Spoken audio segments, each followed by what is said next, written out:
Well,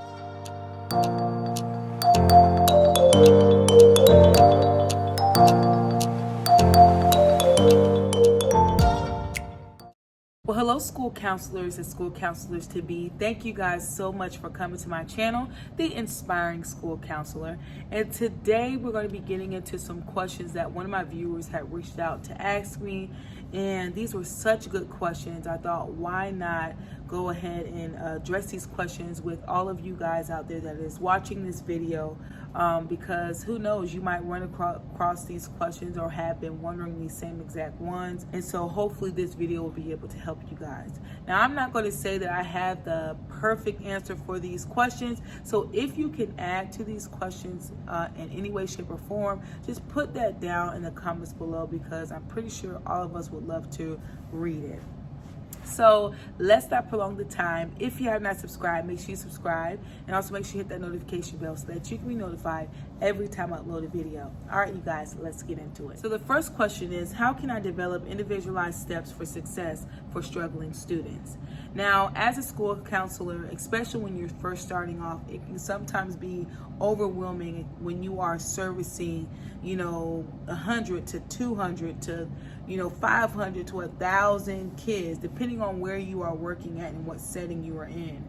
I know for me, I work in a primary setting and I service about 250 to 300 students. And so when you're thinking about coming up with individualized steps for success plans for struggling students, you can start thinking, like, where do I even begin to start? One of the ways that I feel like it's best to come up with an individualized plan for students is a needs assessment.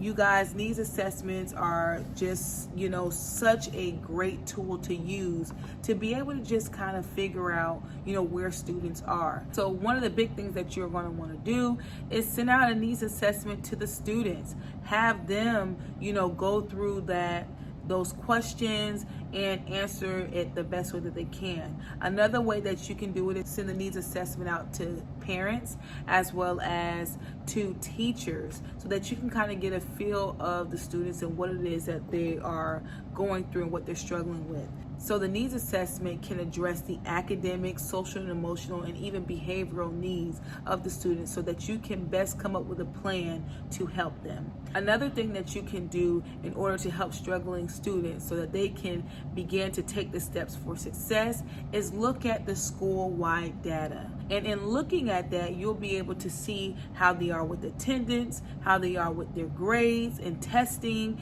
And so from that, you're able to pull those students that is necessary so that you can start developing individualized meetings with those students and kind of coming up with a plan to help them throughout the school year. Another thing that you can do in order to help those struggling students, and it also can be looked upon as a preventative measure for just all students. Maybe they are not struggling yet, but maybe they are on the edge of that, or maybe they're going into that. But what you can do as a school counselor is come up with lessons, I would say steps for success lessons, that will talk to the students about academic, emotional, and behavioral and social needs to help them to develop the skills that is necessary for them to be successful. Another thing that I would do is put together small groups. This gives an opportunity for the student to know that they are not by themselves, but there are other students that is like them, that has some struggles, and they all can work together along with you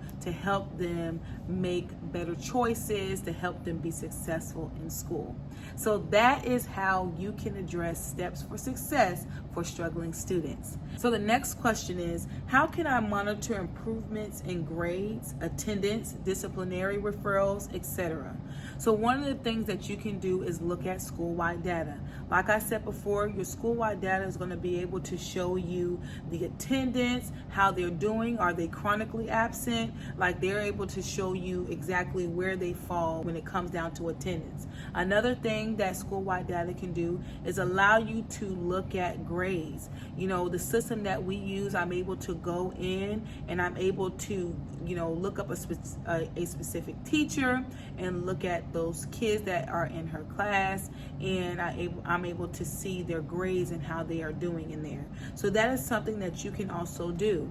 You can also develop individualized counseling for students that are in need. So not only you can do that by a referral basis, whether the teacher is presenting this child to you or maybe parents, but also you can allow the students to refer themselves whenever they have an issue or something that arises.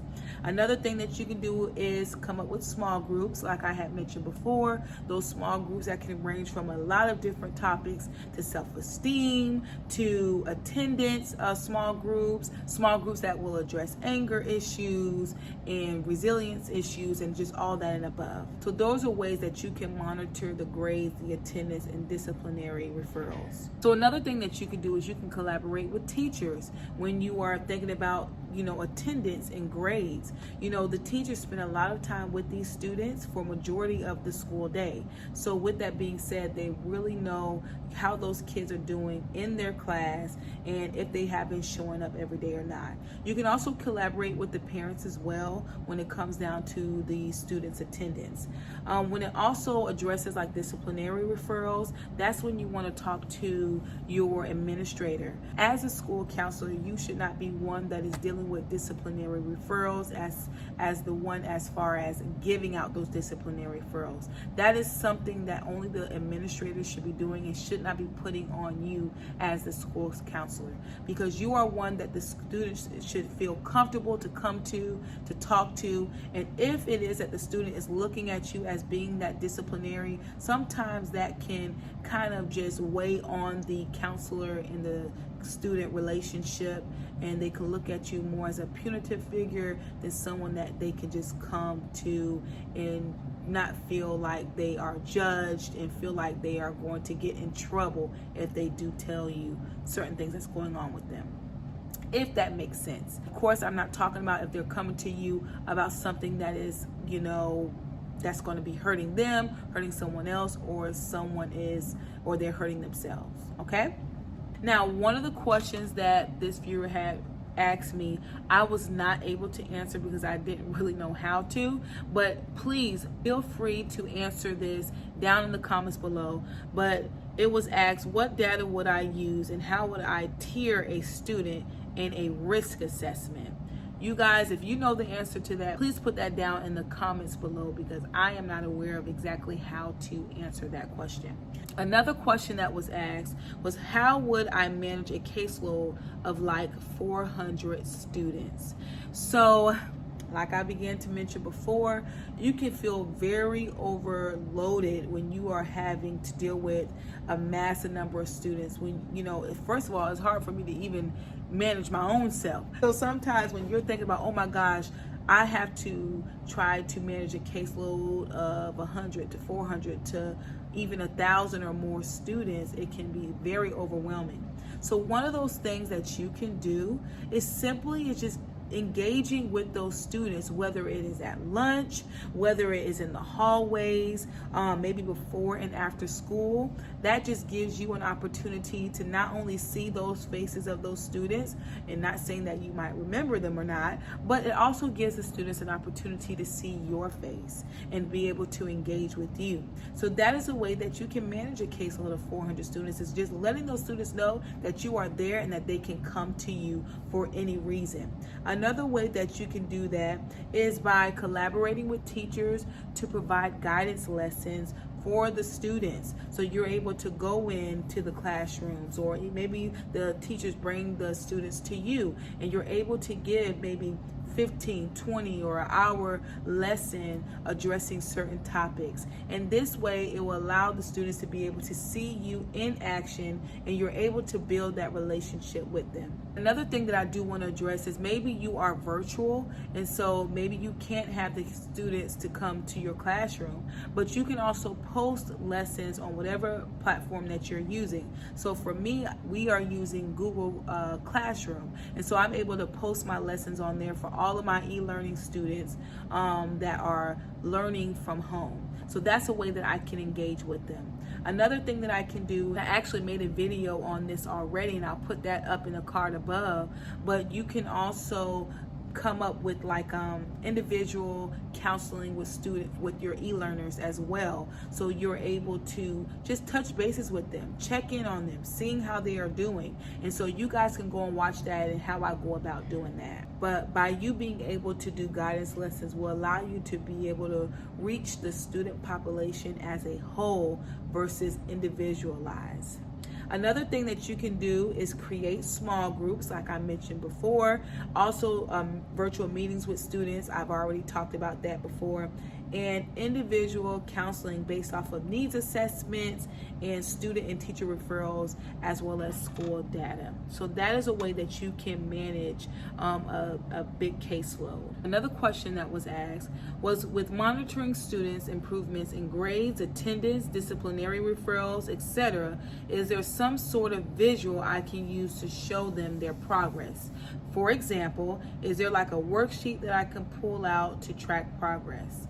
So I know that there are some schools that use a school-wide PBIS to track grades, attendance, even disciplinary referrals.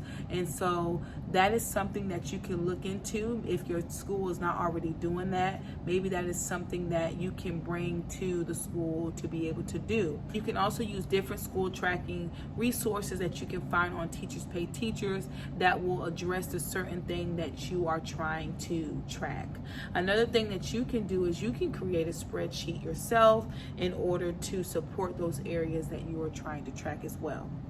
You can also pull this data from grades, so you can check with teachers to track their progress. You can also check attendance, so you can ask like the data clerk to see if they can print out for you an attendance report, so that you can track that progress that way. And you can also look at disciplinary referrals, so you can collaborate with your principal and whoever is over referrals in order to track those students' progress. So the last question is, how would you structure groups and evaluate their effectiveness?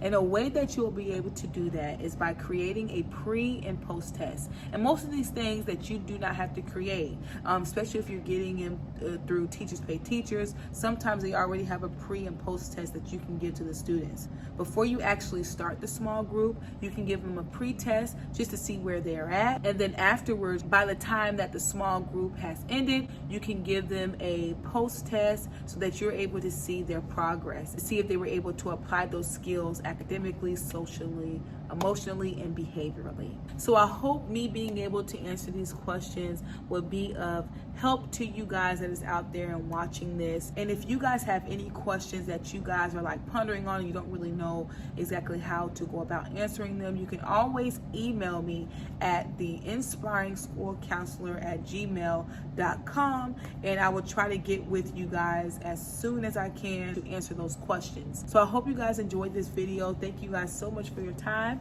and I will see you next time. Bye.